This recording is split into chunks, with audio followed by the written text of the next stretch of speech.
ಬೆಂಗಳೂರಿನಲ್ಲಿ ಮನೆ ಮಾಲೀಕ ಹಾಗೆ ಬಾಡಿಗೆದಾರರ ನಡುವೆ ಗಲಾಟೆ ಆಗಿರುವ ಮಾಹಿತಿ ಈಗ ಸಿಗ್ತಾ ಇದೆ. ಜೀವನ್ ಭೀಮಾ ನಗರದ ಕೋಡಿಹಳ್ಳಿಯಲ್ಲಿ ನಡೆದಿರುವಂತಹ ಘಟನೆ ಇದು. ಮನೆ ಮಾಲೀಕರಾದ ಶೋಭಾ ಹಾಗೆ ಮಕ್ಕಳು ಹಲ್ಲೆಯನ್ನ ಮಾಡಿದ್ದಾರೆ ನಮ್ಮ ಮೇಲೆ ಅಂತ ಬಾಡಿಗೆದಾರ ನರೇಶ್ ಸಚಿನ್ ಸಹೋದರಿ ರೇಖಾ ಮೇಲೆ ಹಲ್ಲೆ ಮಾಡಿದ್ದಾರೆ ಅಂತೇಳಿ ಆರೋಪ ಮಾಡ್ತಾ ಇದ್ದಾರೆ. ಒಂದು ವಾರದ ಹಿಂದೆ ಬಾಡಿಗೆಗೆ ಬಂದಿದ್ರಂತೆ ನರೇಶ್ ಹಾಗೆ ಅವರ ಸೋದರ ಮತ್ತು ಸಹೋದರಿ. ಗ್ಯಾಸ್ ರೇಟ್ ಆಗಿದೆ, ವಾಟರ್ ಬಿಲ್ ಕೂಡ ಹೆಚ್ಚು ಕೊಡಿ ಅಂತೇಳಿ ತಗಾದೆ ತೆಗೆದು ಮನೆ ಮಾಲೀಕರಾದಂತಹ ಶೋಭಾ ಅವರು ನಮ್ಮ ಮೇಲೆ ಹಲ್ಲೆಯನ್ನ ಮಾಡಿದ್ದಾರೆ ಅಂತೇಳಿ ಈ ಬಾಡಿಗೆದಾರರು ಆರೋಪ ಮಾಡ್ತಾ ಇರುವಂಥದ್ದು. ಹಲ್ಲೆ ಮಾಡ್ತಾ ಇರುವ ದೃಶ್ಯಗಳನ್ನು ಕೂಡ ಗಮನಿಸ್ತಾ ಇದ್ದೀರಾ.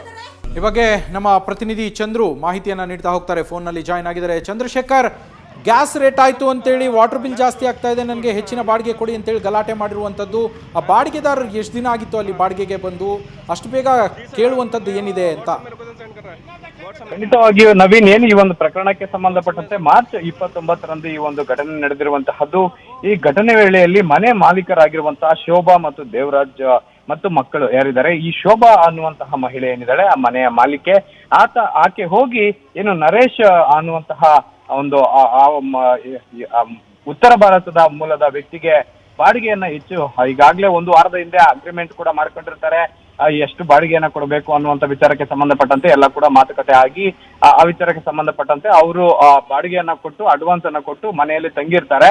ಆದ್ರೆ ಎಲ್ಲೋ ಒಂದ್ ಕಡೆ ಈಗ ಏನು ಗ್ಯಾಸ್ ಬೆಲೆ ಜಾಸ್ತಿ ಆಗ್ತಾ ಇರೋದ್ರಿಂದ ಜೊತೆಗೆ ವಾಟರ್ ಬೆಲೆ ಕೂಡ ಜಾಸ್ತಿ ಆಗಿದೆ. ಈ ಹಿನ್ನೆಲೆಯಲ್ಲಿ ವಾಟರ್ದು ಬಿಲ್ ಜೊತೆಗೆ ಗ್ಯಾಸ್ ಬಿಲ್ ಎರಡೂ ಕೂಡ ಹೆಚ್ಚುವರಿಯಾಗಿ ನೀವು ಕೊಡಬೇಕಾಗುತ್ತೆ ಅನ್ನುವಂತ ವಿಚಾರಕ್ಕೆ ಸಂಬಂಧಪಟ್ಟಂತೆ ಪ್ರತಿದಿನ ಕೂಡ ಹೋಗಿ ಅವರಿಗೆ ಪ್ರಶ್ನೆ ಮಾಡ್ತಾ ಇರ್ತಾರೆ.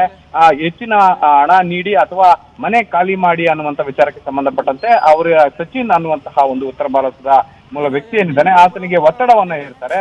ಆ ಒಂದು ಸಂದರ್ಭದಲ್ಲಿ ನಾವು ಈಗಾಗಲೇ ಅಡ್ವಾನ್ಸ್ ಅನ್ನ ಕೊಟ್ಟಿದ್ದೇವೆ, ಅಡ್ವಾನ್ಸ್ ಅನ್ನ ಕೊಟ್ಟು ಇನ್ನು 1.5 ವಾರ ಆಗಿಲ್ಲ, 1 ತಿಂಗಳ ಬಾಡಿಗೆ ಕೂಡ ನಾನು ನಿಮ್ಗೆ ಕೊಟ್ಟಿಲ್ಲ, ಆದ್ರೆ ನೀವು ಈಗಲೇ ಬಂದು ಏನು ಈ ರೀತಿಯಾದಂತಹ ಹೆಚ್ಚುವರಿ ಹಣವನ್ನ ಕೇಳುವುದು ತಪ್ಪು ಅನ್ನುವಂತ ವಿಚಾರಕ್ಕೆ ಸಂಬಂಧಪಟ್ಟಂತೆ ಗಲಾಟೆ ಆಗಿರುವಂತಹದ್ದು. ಸಣ್ಣ ಪುಟ್ಟ ಮಾತುಗಳಿಗೆ ಗಲಾಟೆ ಶುರುವಾಗಿ ಅದು ಏನು ಪರಸ್ಪರ ಎರಡೂ ಕುಟುಂಬಗಳು ಕೂಡ ಹಲ್ಲೆ ಮಾಡಿಕೊಂಡಿರುವಂತಹದ್ದು, ರಕ್ತ ಬರುವ ರೀತಿಯಲ್ಲಿ ಹಲ್ಲೆ ಮಾಡಿಕೊಂಡಿರುವಂತಹದ್ದು. ಮನೆಯ ಮಾಲೀಕಿ ಶೋಭಾ ಏನಿದ್ದಾಳೆ ಆಕೆಯ ಮೇಲೆ ಕೂಡ ಏನು ಈ ಒಂದು ಸಚಿನ್ ತಂಗಿ ಏನಿದ್ದಾಳೆ ಆಕೆ ತೀವ್ರವಾಗಿ ಹಲ್ಲೆ ಮಾಡಿರುವಂತಹದ್ದು. ಇಬ್ರು ಕೂಡ ಏನೀಗಾಗಲೇ ಪೊಲೀಸ್ ಠಾಣೆಗೆ ಪರಸ್ಪರ ದೂರನ್ನ ನೀಡಿರುವಂತಹದ್ದು. ಜೀವನ್ ಭೀಮಾ ನಗರ ಪೊಲೀಸರು ದೂರನ್ನ ದಾಖಲು ಮಾಡಿಕೊಂಡು ವಿಚಾರಣೆಯನ್ನ ಮುಂದುವರಿಸಿರುವಂತಹದ್ದು. Naveen, thank you Chandrashekhar.